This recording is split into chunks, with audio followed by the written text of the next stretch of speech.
Hello दोस्तों, welcome my YouTube channel. आशा करते हैं आप सब अच्छे होंगे, मस्त होंगे और अपनी पढ़ाई अच्छे से कर रहे होंगे। दोस्तों, आज आप सबके लिए लेकर आए बीपीएससी 4.0 के लिए स्पेशल क्लास, जिसमें आज पढ़ेंगे बहुत सारे विद्रोह एक साथ, जनजाति विद्रोह। तो आप सब वीडियो में बने रहें और पढ़ाई का एंजॉय करते रहें। यदि आप सबको जो क्वेश्चन नहीं आ रहा है उसको आप नोट्स बना लीजिए, क्योंकि यहाँ से बीपीएससी में बहुत क्वेश्चन पूछे जाते हैं। तो चलते हैं देरी ना करते हुए। तो देखते हैं, पहला आपका विद्रोह है नोनिया विद्रोह।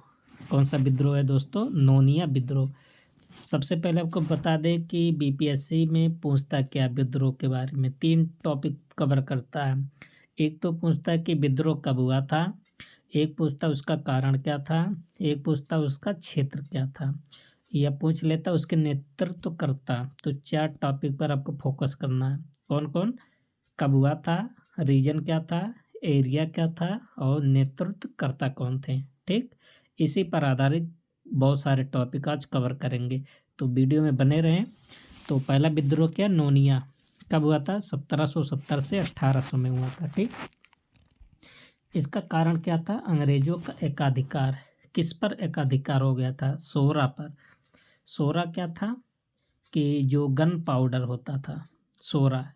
ठीक, और जायज़ बात है, उस समय अंग्रेज़ों का जब शासन था तो बंदूक बहुत इनको ज़रूरत पड़ती थी युद्ध करने के लिए, लड़ाई करने के लिए। तो अंग्रेज़ों ने इस पर एकाधिकार कर लिया था। सोरा उत्पादक को नोनिया कहा जाता है। ठीक, और इसका क्षेत्र कौन सा है? पूर्णिया, तिरहुत, सारण और हाजीपुर। और इसके कारण में देखते हैं, मीर जाफ़र कौन था? जब नवाब बना, कहाँ का नवाब बना था? बंगाल का। तो अंग्रेज़ों का एकाधिकार हो गया था। उसके नवाब बनते ही सोरा पर अंग्रेज़ों का एकाधिकार हो गया था। और इसमें एक पॉइंट आपको और बता दें कि जो झगड़ा हुआ था किसके कारण हुआ था? अंग्रेज और नोनिया के बीच में। नोनिया कौन थे? सोरा उत्पादक। उनके बीच एक मध्यस्थता बिचौली होता था, इसी के माध्यम से हुआ था। तो इसमें ज़्यादा कुछ नहीं है, बस याद कर लीजिए नोनिया विद्रोह कब हुआ था, रीजन क्या था और किस कारण से हुआ था, बस। अगला का जो इम्पोर्टेंट विद्रोह है कौन सा? सन्यासी विद्रोह। ठीक, सन्यासी विद्रोह आपसे पूछा जाता है। 1763 में शुरू हुआ था, 1763 से 1800 मान के चलिए, इतना है इसका समय, ड्यूरेशन। और इसके नेतृत्वकर्ता इम्पोर्टेंट है केना सरकार और दारजी नारायण। 2 लोग का नाम आप याद कर लीजिए। और सबसे ज़्यादा जो महत्वपूर्ण जरूरी है, इसमें एक नारा दिया गया था। कौन सा? वंदे मातरम। सब लोग यही एक नारा याद करते हुए करके जाते हैं कि वंदे मातरम सन्यासी विद्रोह का नारा था। लेकिन इसमें एक नारा और है, देश की पराधीनता से मुक्त करवाने के लिए अपने आप को होम कर दो। ये भी नारा दिया गया था, बहुत इम्पोर्टेंट है। और इसमें एक पुस्तक लिखा गया था, आनंद मठ। कब लिखा गया था? 1882 में। ठीक, और जो सन्यासियों के जो गुरु थे, बहुत इम्पोर्टेंट है ये भी, देवी चौधरानी थे और मजनू शाह थे, भवानी पाठक थे, श्याम गोविंद देसाई थे। इनका नाम आपको याद होनी चाहिए। नेक्स्ट चलते हैं कि इसका क्षेत्र क्या था। तो एरिया की बात कर लेते हैं। क्षेत्र क्या था? बंगाल था और बिहार था। 2 एरिया बहुत ज़बरदस्त इसके माध्यम से कवर था। और कारण पे आते हैं कि अंग्रेज भारतीय संस्कृति से अपरिचित थे। वे साधु संतों को भेदिया गिरोह मानते थे। इसके बारे में आपको बता दें दोस्तों, क्या होता भेदिया गिरोह? जो साधु सन्यासी लोग थे वो घर घर जाके भिक्षा मांगते हैं, आप सब भी जानते हैं, हम सब भी जानते हैं। ठीक, लेकिन अंग्रेज इसको उल्टा समझते थे। अंग्रेज समझते थे कि ये लोग हम सब घर घर जाके हम सबके बारे में, हम सबके लिए षड्यंत्र तैयार करते हैं। अंग्रेज लोग सोचते थे ये साधु सन्यासी को कि ये सब अलग प्रकार से वस्त्र पहने हैं और घर घर जाकर हमारे खिलाफ करने का षड्यंत्र मनाते हैं। लेकिन रीज़न कुछ और था। साधु संत लोग थे, वो तो भिक्षा माँगते थे, ठीक? ये भी एक रीज़न था। और दूसरा रीज़न क्या था? अत्यधिक लगान वसूली के कारण इन साधु संतों को लोगों के द्वारा भिक्षा प्राप्त नहीं होता था। और उस समय की बात है कि अकाल भी पड़ा था। जब अकाल भी पड़ा था तो किसान लोग जो थे उनका फसल का उत्पादन अच्छा से नहीं हुआ था। और ऊपर से अंग्रेज़ क्या किए थे, कर लगा दिए थे, लगान ज़्यादा लेने लगे थे, ठीक? और जिसके कारण से लोग भिक्षा भी नहीं दे पाते थे, उनके पास कम अनाज ही होता था। जब साधु सन्यासी को भिक्षा नहीं मिलता था, वो भी एक रीज़न ही था, ठीक? ये भी एक रीज़न है। और इसमें बता दें कि कौन-कौन शामिल हुआ था। साधु सन्यासी लोग तो थे ही, आम किसान भी शामिल हो गए थे इसमें। क्यों शामिल हो गए थे? क्योंकि लगान ज़्यादा वसूल रहे थे। ऊपर से अकाल पड़ा था, ऊपर से लगान भी लगा दिए थे। फिर सन्यासियों ने विद्रोही रुख अपनाकर सारण के हुसैनपुर किले पर लगभग 5000 की संख्या में किले पर कब्जा कर लिया। फिर सन्यासियों ने कैसा रुख अपनाया? विद्रोही रुख अपनाकर सारण का जो किला था उस पर 5000 सन्यासियों ने क्या कर दिया? कब्जा कर लिया। अब जब कब्जा कर लिया तब अंग्रेजों ने क्या किया? देखिए, सारण के आरक्षी सैनिक कैप्टन है, नाम याद कर लीजिए, तोप लगवा कर किलों को उड़वा दिया था और हजारों सन्यासी मारे गए थे। तो जैसे आप जलियांवाला बाग अगर पढ़े हैं तो उसमें भी यही प्रक्रिया अपनाया था। तो अंग्रेज ही होते हैं। इसी का तो हमें लगता है कि जलियांवाला बाग को दोहराया रहा होगा। फिर आगे क्या हुआ? पूर्णिया में बंगाल से आ रहे सन्यासियों को पूर्णिया का आरक्षी अधीक्षक डकरैल, नाम में देखिए कितना खतरनाक है, सन्यासियों को फांसी लटका दिया। इतना तो हुआ ही, फिर आगे क्या हुआ कि जो बंगाल से सन्यासी आ रहे थे बिहार, तो बिहार आने से पहले अंग्रेजों ने पूर्णिया में डकरैल, कौन था? डकरैल, पकड़कर सन्यासियों को क्या कर दिया? फांसी दे दिया, ताकि ये यहाँ तक ना पाए और हमारे खिलाफ षड्यंत्र या साजिश या विद्रोह ना कर सके। इसलिए उनको पूर्णिया में फांसी दे दिया सब सन्यासियों को, ठीक है। नेक्स्ट, पटना के चारों ओर सन्यासियों का भीड़ लग गया। फिर क्या हुआ? पटना के चारों ओर सन्यासियों का भीड़ लग गया। इसके विरोध को दबाने के लिए गवर्नर जनरल हेस्टिंग ने घोषणा किया कि जो सन्यासी को शरण देगा या उसके बारे में सूचना देने से इनकार करेगा तो उनको गुलामों की तरह बेच देगा।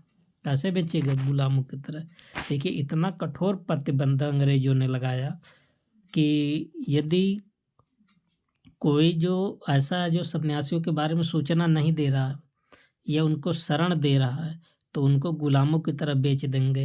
ये कौन बोला था? Governor general Hasting. पूछा जाएगा आपसे पेपर में स्टेटमेंट किसका है, तो आप बताएंगे गवर्नर जनरल हेस्टिंग का। तो इतना ज़बरदस्त अंग्रेज़ों ने इतना क्रूरता किया था, तो धीरे धीरे ये विद्रोह का दमन हो गया। इतना बहुत पॉइंट है इसमें, तो याद कर लीजिएगा। अब चलते हैं नेक्स्ट विद्रोह, लोटा विद्रोह।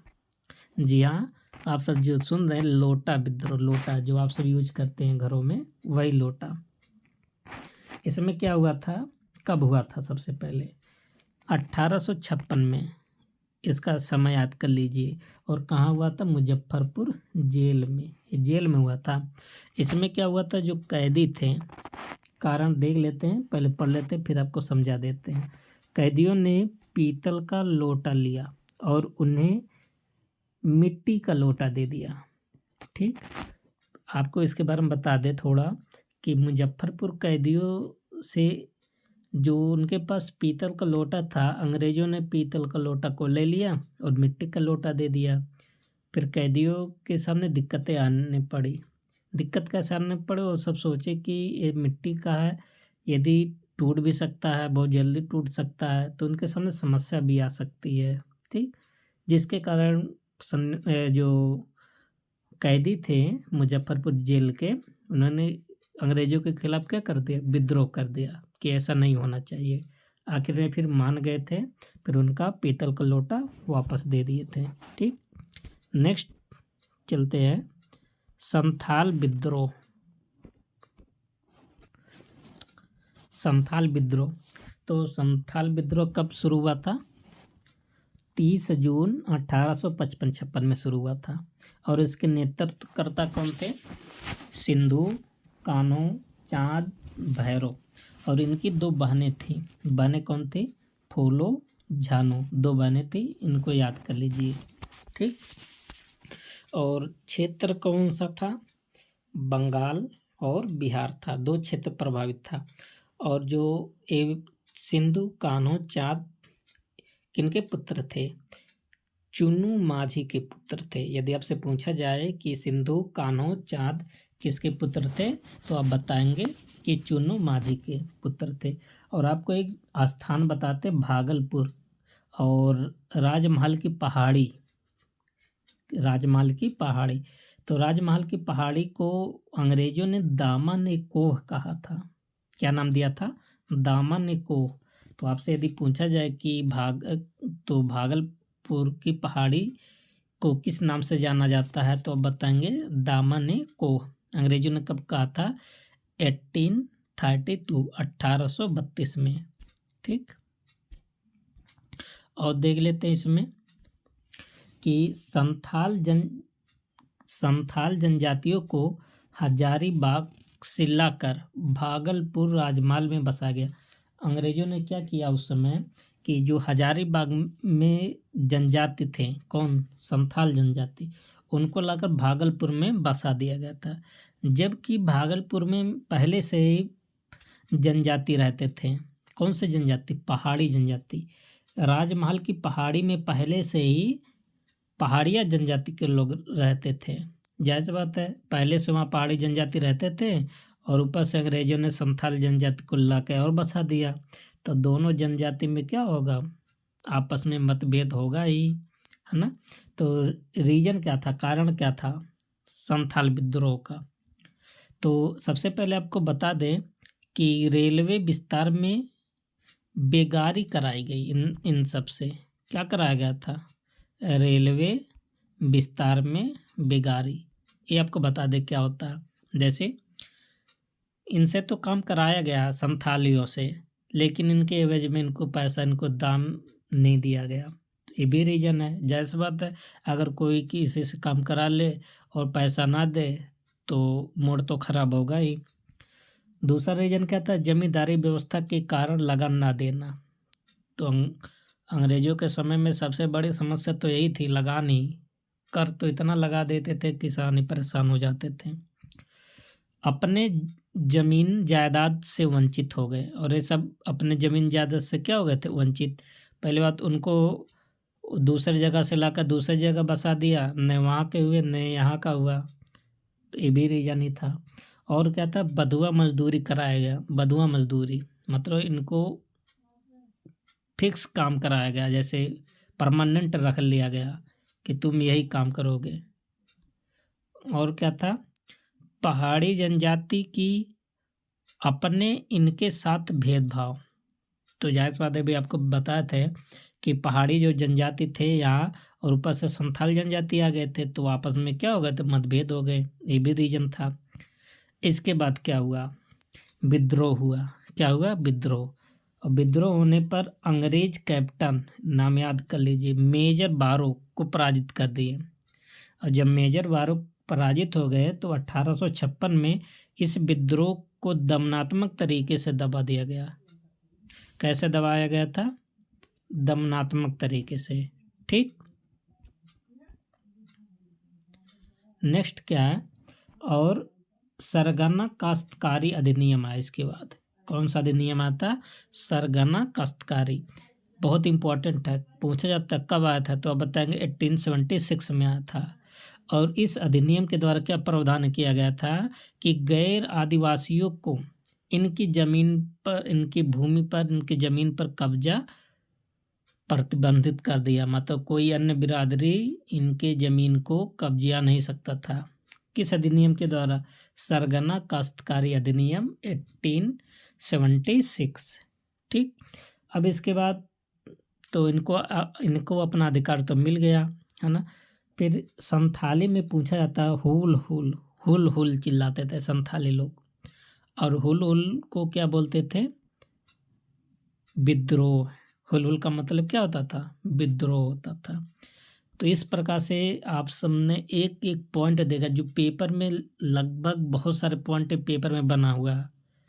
यदि आप ध्यान से पढ़ रहे होंगे तो एक भी क्वेश्चन आपका मिस नहीं होगा।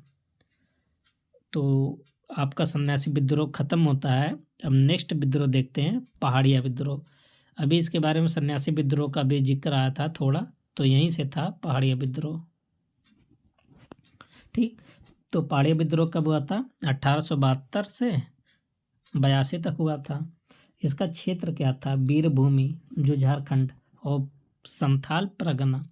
इसके नेतृत्वकर्ता कौन थे? रमना आहाड़ी की रानी, उनका नाम था सर्वेश्वरी। ठीक, बहुत इम्पोर्टेंट है। पहाड़ी विद्रोह का कारण क्या था? 1770 में वीरभूमि में अकाल पड़ गया। अकाल पड़ने के कारण पहाड़िया जनजाति के लोग लूटपाट करने लगे। आपको बता दें कि 1770 में वीरभूमि मतलब जो वीरभूमि का जो क्षेत्र था वहाँ पर अकाल मतलब सूखा हो गया। जब सूखा पड़ने लगा तो वहाँ के जो पहाड़िया जनजाति के लोग थे चोरी करने लगे थे, लूटपाट करने लगे थे।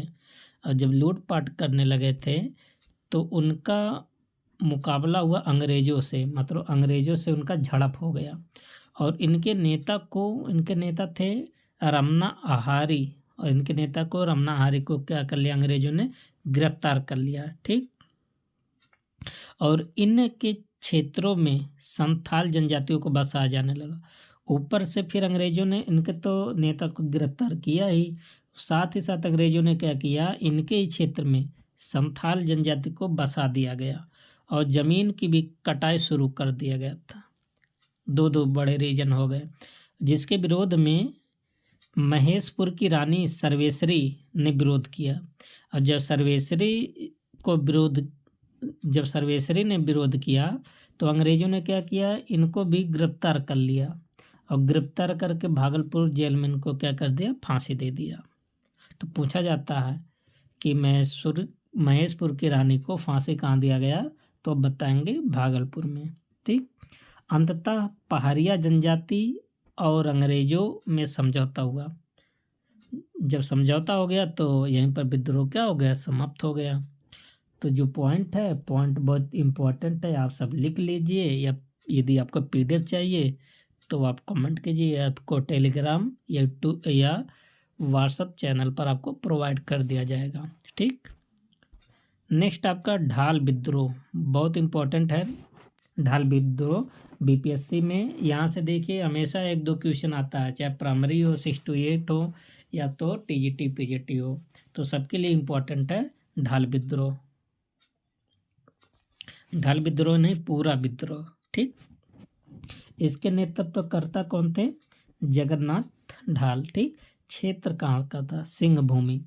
और कारण क्या था? सिंह भूमि में ढाल राजा का शासन था। ठीक, इसके द्वारा अंग्रेजों शासन को टैक्स नहीं दिया जाता था। और जाहिर बात है, जब अंग्रेज टैक्स नहीं पाएंगे तो उससे खुश थोड़ी नहीं रहेंगे, नाराज ही रहेंगे। और जब टैक्स नहीं देते थे तो अंग्रेजों ने किसको भेजा? फार्ग्यूसन को भेजा था।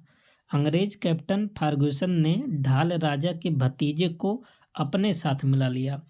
मतलब अंग्रेज ढाल राजा को पराजित नहीं कर पाया तो उसके भतीजों को अपने साथ मिला लिया। ठीक, जो उनके भतीजों को अपने साथ मिला लिया है तो ढाल राजा ने एकदम आग बाबूला हो गए। जब आग बाबूला हो गए तो अपनी संपत्ति को आग लगा दिए। कौन? ढाल राजा खुद ही अपनी संपत्ति को जला दिए।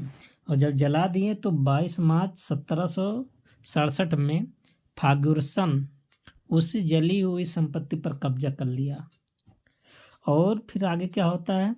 पटना काउंसिल ने जगन्नाथ ढाल को राजा घोषित कर दिया और बदले में ढाल ने 5500 रुपये वार्षिक देने का वादा किया। फिर 1 साल बाद ढाल राजा के मुकाबला सीधे किससे हो गया? अंग्रेज से हो गया, एकदम विद्रोही हो गए अंग्रेजों के। और ढाल पर नियंत्रण के लिए फिर अंग्रेजों ने किसको भेजा था? कैप्टन कुक को। अब कैप्टन रुक को भेजा था। अब कैप्टन रुक क्या करेगा? ढाल राजा के भाई को अपने साथ मिला लेगा और उनका नाम क्या था? नींबू ढाल था। क्या नाम था? नींबू ढाल। अंततः कंपनी सरकार ने जगन्नाथ ढाल को राजा के रूप में स्वीकार कर लिया। कब? 1777 में। फिर आगे भी संघर्ष हुआ। जब अंग्रेजों ने देखा कि ढाल राजा को पराजित नहीं कर पाएंगे तो अंग्रेजों ने सरेंडर कर दिया। अंततः जगन्नाथ ढाल को राजा स्वीकार कर लिया और यहीं पर विद्रोह क्या हो गया? समाप्त हो गया। नेक्स्ट देखते हैं मुंडा विद्रोह। बहुत इम्पोर्टेंट मुंडा विद्रोह है। 1899 से कब से माना जाता है? 1900 तक। इसके नेतृत्वकर्ता कौन है? बिरसा मुंडा। इनके गुरु का नाम क्या है? आनंद पांडे। और इनका उपनाम क्या है? अन्य नाम क्या है? उलू गुलान और महान हलचल।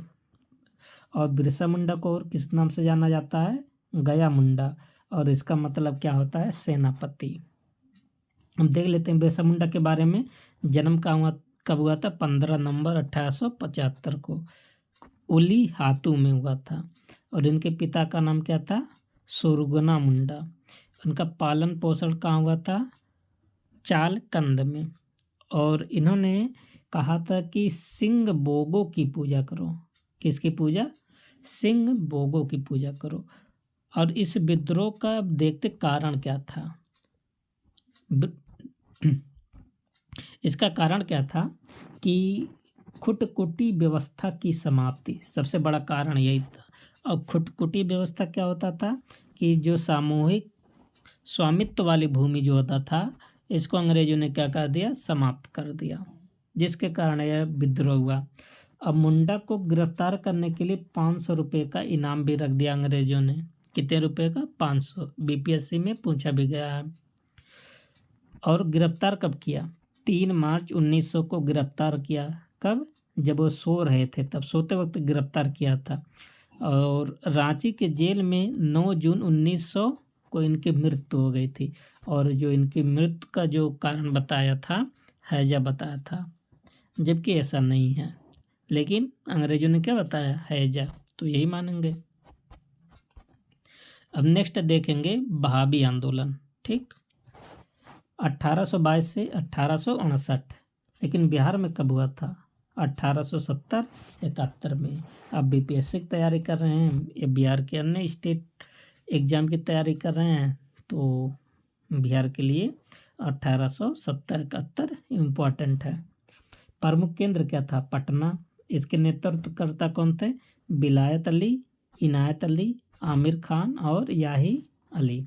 इसका उद्देश्य क्या था? इस्लाम धर्म में शुद्धता स्थापित करना। इसका यही मेन रीजन था। ठीक, अब क्या हुआ कि 1830 के दशक में बहाबी आंदोलन का प्रमुख केंद्र पटना बन गया था। कब? 1830 के दशक में। फिर 1852, 58 और 63 में बहाबियों का अंग्रेजों से संघर्ष हो गया। और अंग्रेज जो है 1863 में याही अली, आमिर खान, अहमदुल्ला को काला पानी की सजा दे दी। किसको किसको? याही अली, आमिर खान और अहमदुल्ला को। कहाँ की सजा? काला पानी की सजा। और काला पानी जानते हैं कहाँ पर? अंडमान निकोबार में है। ठीक, और फिर ये आंदोलन धीरे धीरे क्या हो गया? समाप्त हो गया। इसके बाद आप लास्ट आंदोलन देख रहे हैं, नारायण सिंह का विद्रोह 1832 से 33। इसके नेतृत्वकर्ता कौन थे? गंगा नारायण सिंह। तो इसमें केवल इतना याद कर लीजिए कब हुआ था, कौन नेतृत्वकर्ता किए थे। अब मिलते हैं नेक्स्ट वीडियो में। आप सब चैनल को सब्सक्राइब और लाइक शेयर जरूर करें। अब मिलते हैं नेक्स्ट वीडियो में, तब तक के लिए thank you, best of luck.